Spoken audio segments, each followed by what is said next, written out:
If you thought the Super Bowl halftime show was politically radical because it made conservatives mad and liberals cry, this is where the analysis needs to slow down. Outrage is not the same thing as threat, and symbolism is not the same thing as leverage. Hassan correctly identifies real elements of the performance: Puerto Rico as a U.S. colony, independence symbolism, colonial extraction, Spanish as partial cover, and the fact that most viewers just vibe past the politics. All of that is accurate. The disagreement is not about what was present. It's about what those facts do. Hassan treats the show as culture sneaking resistance into empire. I treat it as empire metabolizing culture to stabilize itself. That's the fork in the road. What he reads as Spanish as cover, I read as containment.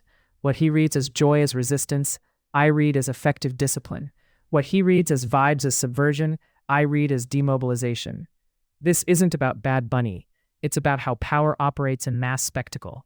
The tell is the phrase something for everybody. From an imperial perspective, that's not success. It's ideological safety. A spectacle that satisfies liberals, contains conservatives, offers pride to marginalized audiences, and exhausts critics is not threatening power. It's distributing affect. That's the product. Nowhere is this clearer than the wedding. What reads as wholesome and ironic is actually moral closure.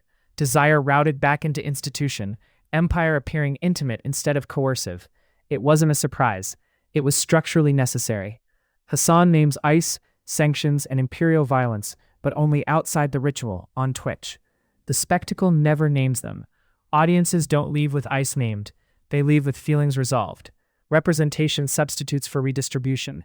Visibility delays confrontation. Culture is rented to refresh legitimacy.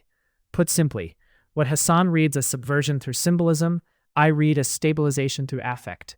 Feeling seen is not the same thing as gaining leverage. An empire depends on us confusing the two.